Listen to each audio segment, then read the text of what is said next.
Aquí está. Pues saboreémoslos desde la antropología.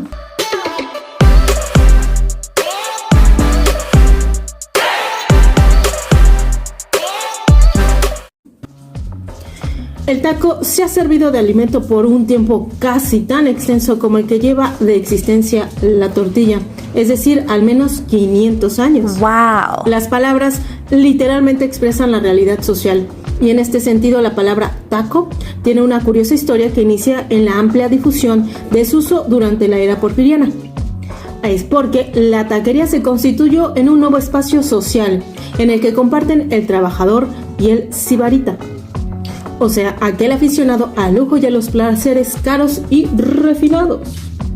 Del nacionalismo del siglo XIX buscaron utilizar el vínculo afectivo de compartir la comida para ayudar a forjar un sentido de identidad común. Intento que dio inicio con la publicación del primer libro de cocina mexicana en 1831.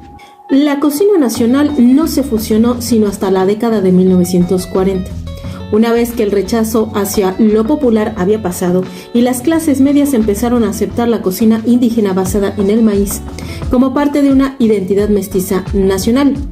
Diferentes trabajos investigativos basados en una amplia gama de fuentes llevan a los orígenes de la cocina nacional a las primeras décadas del siglo XX. Con el enfoque puesto en la literatura culinaria, estos trabajos atribuyen esencialmente a la iniciativa de la clase media la construcción de esta nación culinaria, a pesar del origen popular de muchos de los platillos que fueron exaltados como prototípicamente nacionales. La expansión del comercio y el flujo de la migración interna hacia las últimas décadas del siglo XIX contribuyeron a alimentar el segmento de la clase trabajadora, la cual tendió a identificar sus intereses más con la patria en su conjunto que con una comunidad en particular. Grandes contingentes de esta masa trabajadora tomaron las armas para reclamar derechos cívicos y económicos durante la Revolución Mexicana. Esta explosión social convirtió a la Ciudad de México en un centro de cosmopolitismo proletario, tendencia que se combinaría con el intenso flujo de migración laboral que propició el porfiriato, al atraer a la urbe notables contingentes demográficos procedentes de diferentes latitudes de la nación. Los integrantes de esta masa anónima, a los que la élite urbana se refería con el término despreciativo de pelados, llegaban a la ciudad trayendo consigo sus diversas culturas locales, las que hallaban espacios idóneos de mutua y natural convivencia en las calles populosas, los lugares de trabajo, viviendas, cantinas y, por supuesto, las taquerías. La clase trabajadora contribuía así a la creación de la cocina nacional mexicana. Recientemente, Héctor Manuel Romero sugería que la palabra podría ser una derivación de la voz náhuatl itacate, el clásico atado de comida para transportar de un sitio a otro, sentido con el que se le aplica en tono coloquial en algunas partes de México. Sin embargo, alternativamente, la palabra tlaco o su mitad pudo posiblemente ser usada como referencia a la forma natural en que la tortilla es doblada para dar forma al taco. En tanto que estas fuentes lingüísticas son ciertamente posibles, la evidencia histórica apunta más hacia un posible origen europeo.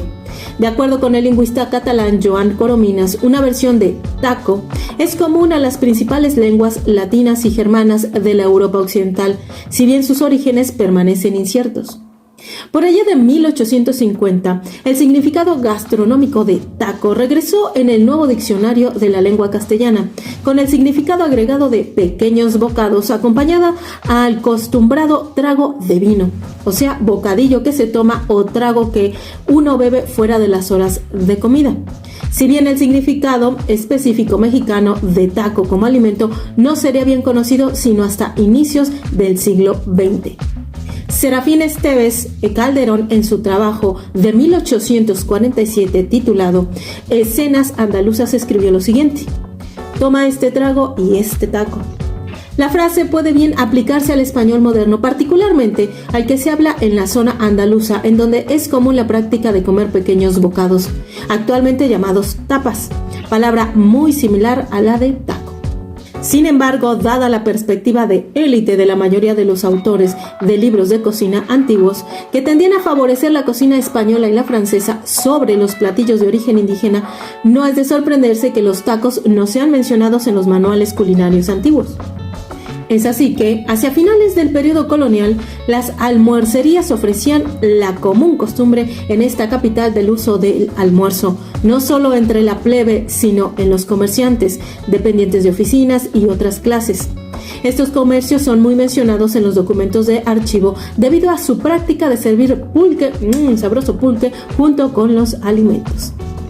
El uso gastronómico del taco, pues la primera vez de tales menciones se encuentra en Astucia, la novela de bandidos de Luis G. Inclán. El uso que hace de la palabra taco es más bien impreciso, que dice así: pero por hoy disimule que no esté todavía lista la comida. Si quiere mientras echar un taco, se lo haré al instante. Posiblemente la primera referencia inequívoca al taco mexicano es la que se registra en un trabajo en la etapa madura de Paino, hoy la clásica novela costumbrista titulada Los bandidos de Río Frío, publicada en 1891. En una escena que tiene como fondo las festividades patrióticas de la Virgen de Guadalupe.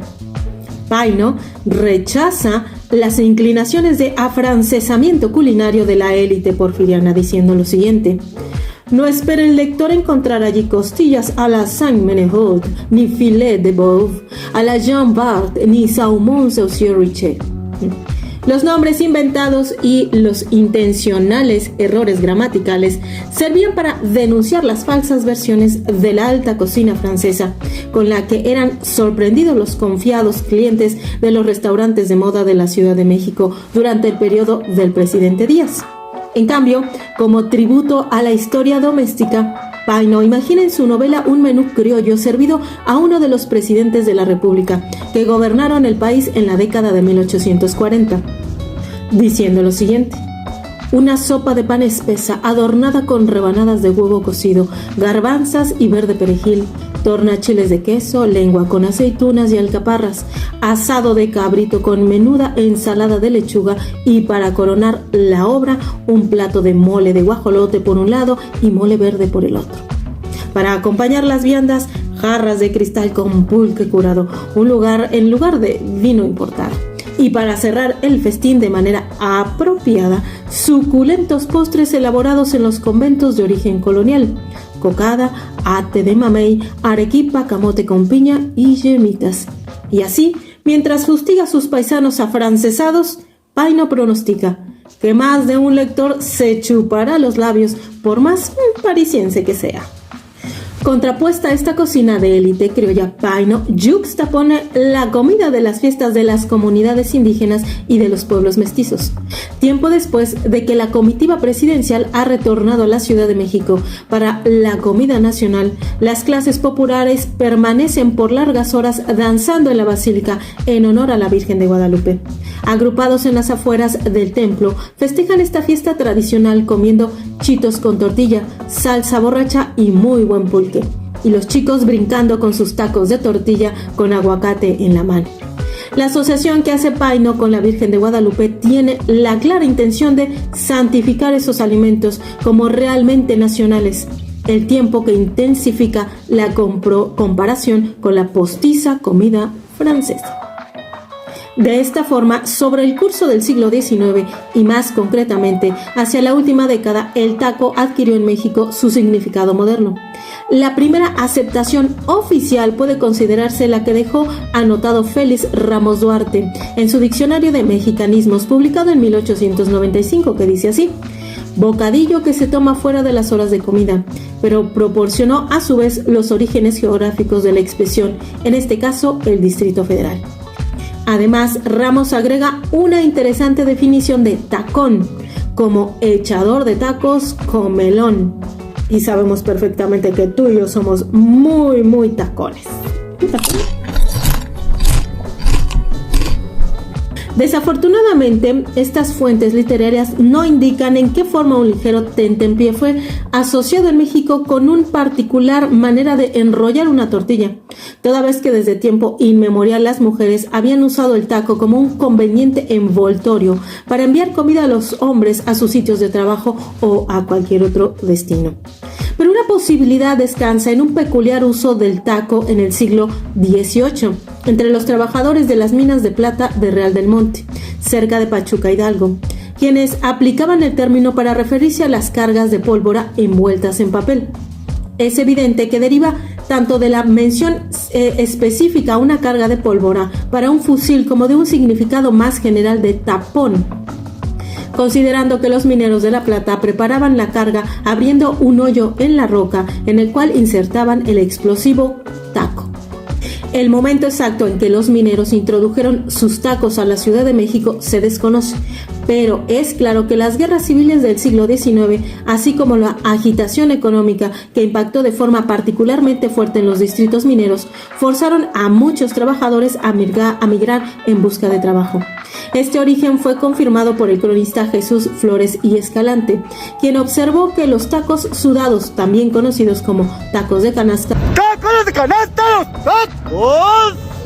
originalmente traían el sobrenombre de tacos de minero. El universo de la taquería, sí. A pesar de que la comida callejera había sido por mucho tiempo una de las características de la Ciudad de México, esta práctica adquirió particular relevancia hacia inicios del siglo XX, debido al arribo de la urbe durante este periodo de un gran número de trabajadores migrantes atraídos por la industrialización de la administración porfirista. El advenimiento de la confrontación revolucionaria, a su vez, trajo a la capital soldados, soldaderas y refugiados. Las taquerías se convirtieron rápidamente en el centro en donde esos recién llegados se encontraron o recreaban los platillos de sus patrias chicas. Al mismo tiempo tuvieron también la oportunidad de experimentar en la ciudad una amplia variedad de cocinas regionales, generándose con ello una suerte de cosmopolitismo cultural que permitió el surgimiento entre la clase trabajadora de un sentido de nación compartida. Esta misma relación permitió a su vez difundir desde la Ciudad de México al nuevo uso del taco a través de la República. Bajo la dictadura de Porfirio Díaz, la industrialización llevó a la Ciudad de México un proceso de transformación inédito. De la ciudad colonial de los palacios a una incipiente metrópoli habitada hacia 1910 por cerca de 500,000 de habitantes. Este desarrollo no fue solo producto de un proceso de reproducción natural, sino consecuencia del trabajo de los migrantes, impulsados por el incremento masivo de las manufacturas, en particular de los bienes de consumo. La gran mayoría de esos recién llegados provenía del altiplano central, más concretamente del Estado de México.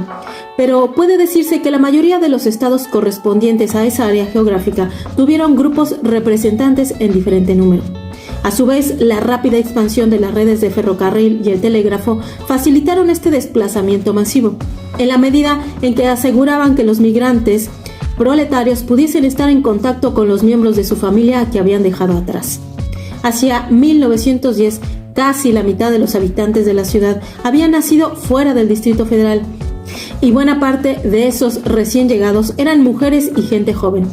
Vecindades saturados con casi inexistentes servicios de cocina formaron parte del patrón de vida de esos migrantes, lo cual no fue obstáculo para que rápidamente surgieran colonias de trabajadores.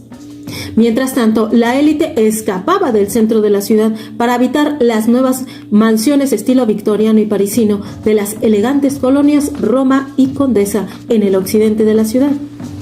El gobierno constitucional de la Ciudad de México proveyó el reconocimiento burocrático al taco cuando expidió en 1918 una serie de licencias por las que se integraba a las informales taquerías a la condición más formal de los restaurantes y fondas existentes en la ciudad.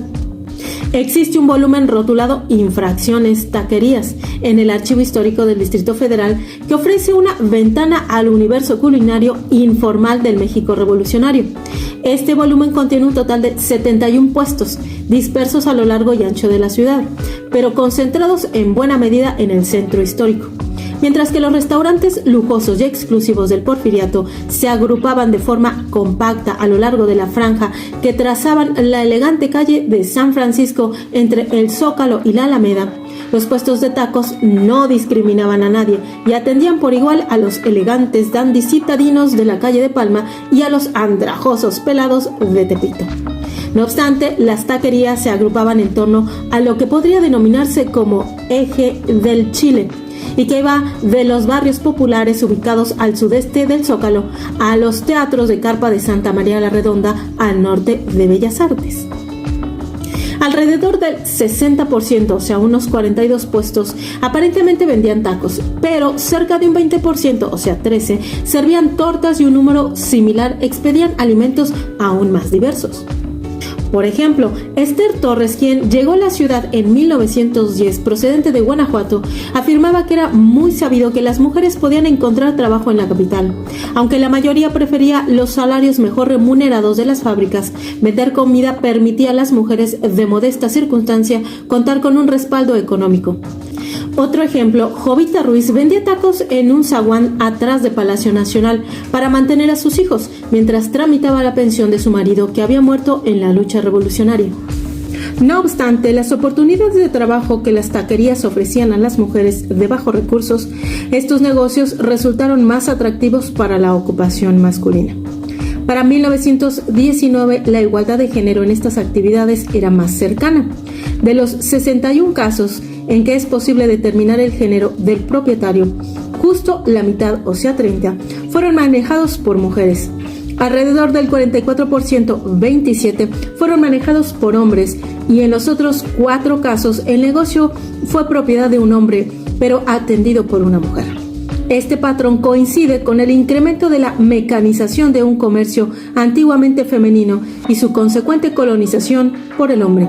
En este sentido es notable el advenimiento del molino de Nixtamal, pues su incorporación a la actividad hizo que los hombres viesen socialmente aceptable el producir tortillas, en el momento en que la tarea cambió de ser una actividad de subsistencia doméstica a una fuente de ingresos con el empleo de habilidades técnicas. Por otra parte, un incremento del consumo de tacos de carne puede también haber influido en el aumento de la presencia masculina en la actividad.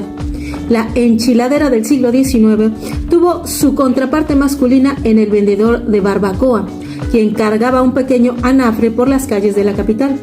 Esta forma de comercio ambulante fue prohibida hacia finales del siglo por las autoridades sanitarias del Consejo Superior de Salubridad, con lo cual el vendedor frecuentemente se apostaba en puestos o fritangas. Hacia 1920, para satisfacer las regulaciones sanitarias, estos vendedores utilizaron recipientes de cristal que ponían sobre un sencillo brasero con el fin de mantener caliente la carne y las tortillas, las cuales eran simplemente apiladas sobre la base del recipiente. Hacia mediados del siglo, los taqueros trabajaron en puestos más permanentes, con frecuencia cubiertos, suficientemente alumbrados para que los clientes pudiesen ver lo que estaban consumiendo. El brasero provisional de carbón había sido reemplazado por una resistente parrilla, incorporándose otros elementos para mejorar las condiciones de venta, como las tablas de madera para picar la carne y los ingredientes y recipientes de cristal para almacenar los condimentos. Finalmente, los tacos les fueron servidos a los clientes en platos, eliminando la práctica de ofrecerlos en la mano.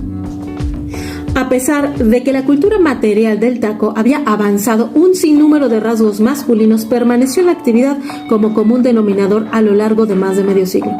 En primer término, debe considerarse la importancia de la carne en la preparación de los tacos. ¡Y que chille!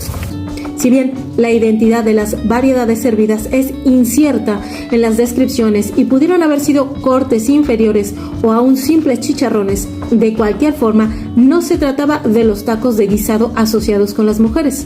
Además, estos tacos de carne fueron expedidos en centros de reuniones preferentemente masculinos, como plazas de toros, tal vez cerca de una cantina o en la plaza al caer la noche. En contraste, doña Beatriz siempre cerraba su negocio a las 5 de la tarde, evitando así los alborotos que ocasionaban los grupos de borrachos nocturnos. Los borrachos de hace tiempo se armaban la carne asada. Los borrachos de estos tiempos salen con puras mamás. El aburguesamiento del taco, sí, del taco. La difusión de los tacos al pastor. Esta adaptación mexicana de los giros del Medio Oriente fue introducida por migrantes libaneses, probablemente en Puebla hacia la década de 1920, lugar donde inicialmente se les conoció como tacos árabes. Ciertamente la tendencia de la burguesía de apropiarse de lo popular, frecuentemente de la comida indígena, y presentarlo como ejemplo de la cocina nacional es particularmente evidente a la luz de la trayectoria histórica del taco. Es así que la gente decente se enteró de los tacos cuando estos se hicieron populares entre la gente común de la Ciudad de México.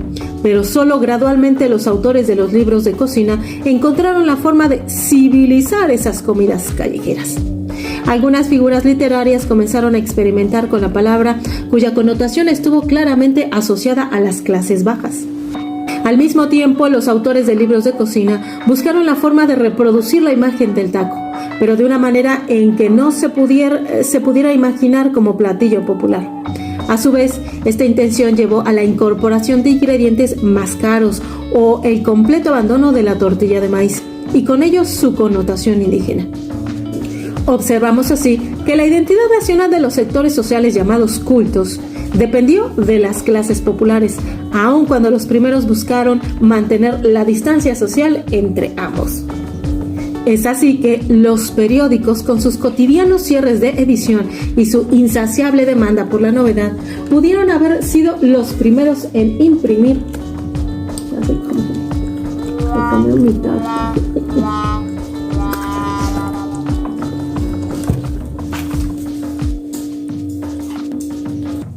Es así que los periódicos, con sus cotidianos cierres de edición y su insaciable demanda por la novedad, pudieron haber sido los primeros en imprimir recetas para tacos. En México, las publicaciones dedicadas a las mujeres fueron iniciadas por el liberal recalcitrante Filomeno Mata, como El Diario del Hogar, periódico en que cotidianamente se publicaron recetas de cocina casi sin fallar de 1882 a 1912. La primera adaptación apareció el 14 de enero de 1903, con el paradójico título de Taquitos de harina. En lugar de la plebeya masa de nixtamal, la receta instruye a las cocineras a preparar una masa de harina, mantequilla, crema y royal, para elaborar en efecto una empanada enrollada, cubierta de azúcar y canela. Un segundo y más elaborado platillo, tacos de carne, fue publicado el 2 de junio de 1908.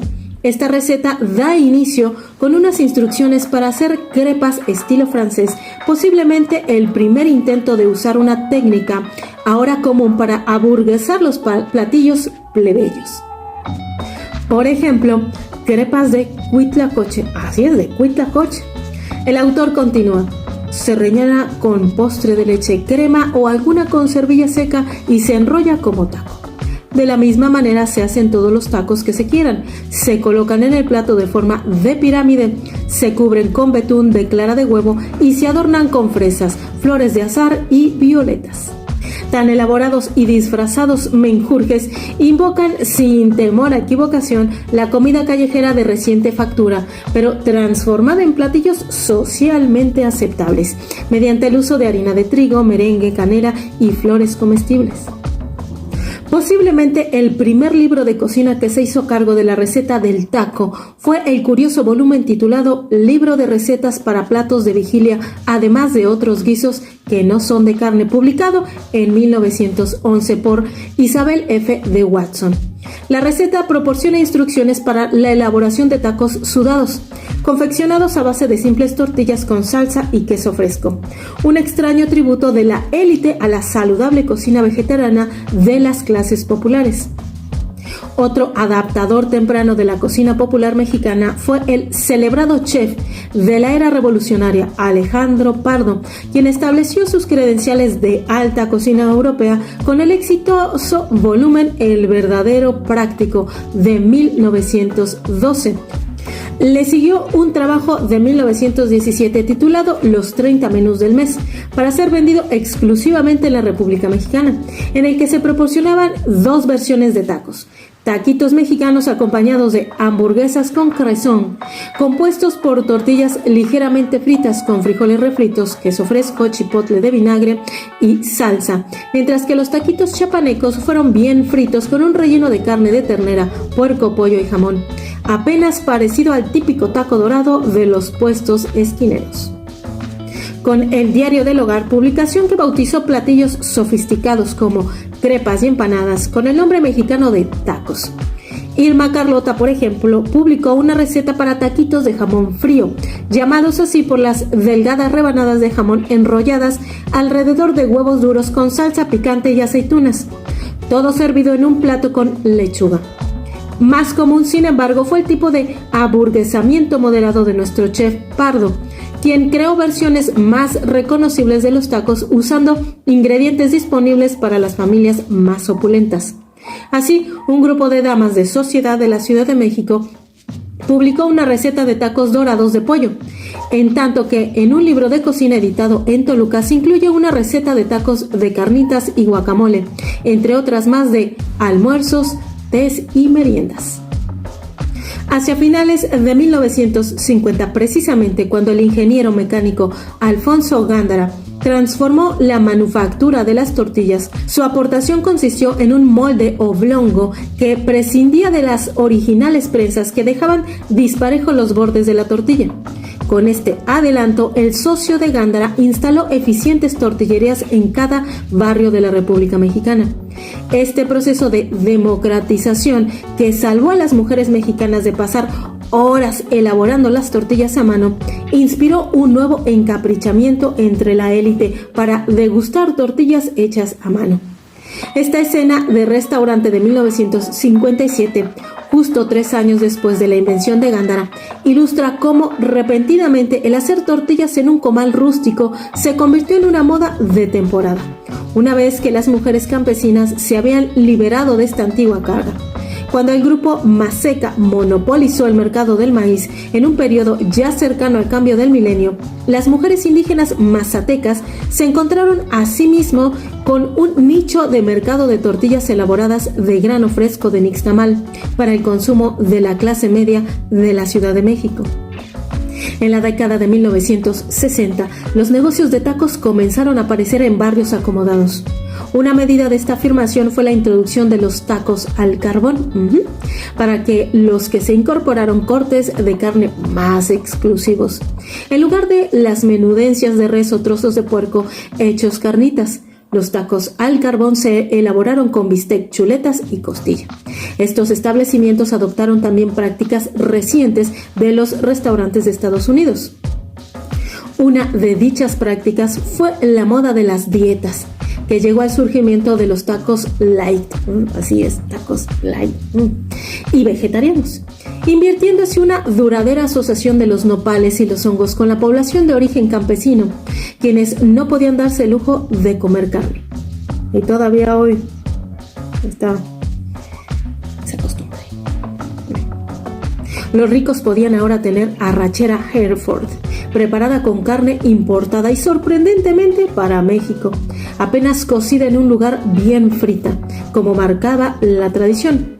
Finalmente, algunos establecimientos de tacos experimentaron con el precio de la comida, introduciendo cerveza en lugar de refresco de cola en el consumo, fórmula que parecía mejorar el precio de la comida en comparación a los restaurantes estadounidenses de comida rápida. El chupe siempre.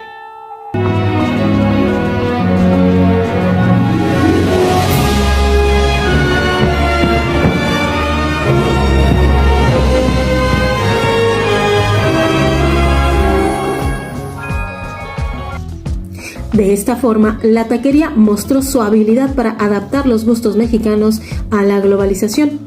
La nueva cocina mexicana contemporánea continúa en proceso de adaptación de los platillos populares para la élite. Izote, de Patricia Quintana, posiblemente el restaurante más exclusivo de México a la vuelta del milenio, ofrece tacos de jícama, elaborados a base de finas capas de fruta y rodeados de un espeso guacamole. Con las delicias gastronómicas como la citada, los mexicanos ricos pagan con creces la factura que les permite regocijarse en su cocina nacional, permaneciendo a salvo de mezclarse con las masas. Uy, tú allá y yo acá. Conclusiones. En términos comensales, compartir la comida y la bebida fortalece los lazos de identidad de una colectividad. Desde los que se cultivan en participar en la comida diaria en el seno de familia, hasta los que se establecen en los ceremoniosos festejos que unen a gobernantes y gobernados. No debería sorprender, por lo tanto, que en los intentos modernos de forjar el nacionalismo, la comida se haya convertido en una importante herramienta para crear una identidad común. ¿O no es cierto que estamos orgullosos de nuestra comida mexicana? Y el que se sienta pero bien mexicanote, péguese un grito.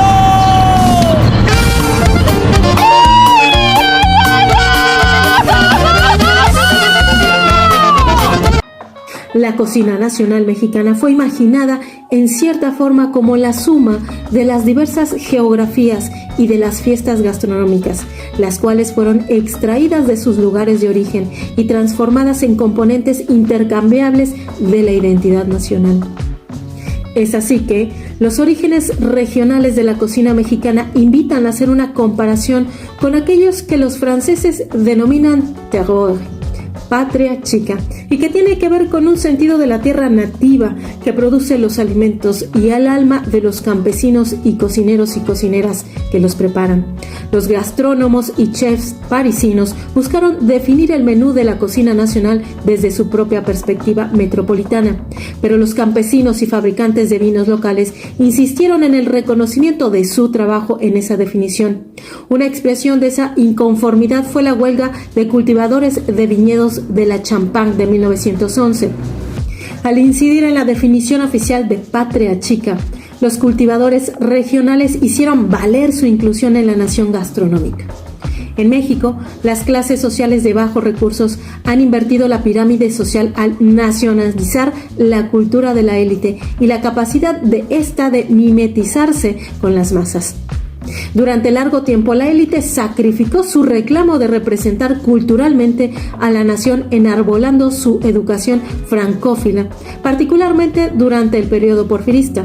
En ocasiones, inconscientemente buscaron la legitimidad de ese derecho en las raíces prehispánicas, aun cuando al mismo tiempo rechazaban a los indígenas contemporáneos. Es así que la nueva cocina mexicana y su reconocimiento internacional tiene sus bases en los ingredientes y creatividad indígena, aun cuando esos alimentos son frecuentemente encubiertos en las sofisticadas técnicas de la gastronomía francesa. No obstante, para el recién concluido siglo, el verdadero centro de la cocina nacional ha sido la taquería callejera, más que el restaurante exclusivo. ¿Qué te pareció este tema? El recorrido histórico y social desde la antropología de El Taco. Si te gustó, dame like, suscríbete y sígueme en mis redes. Bye. ¡Provecho!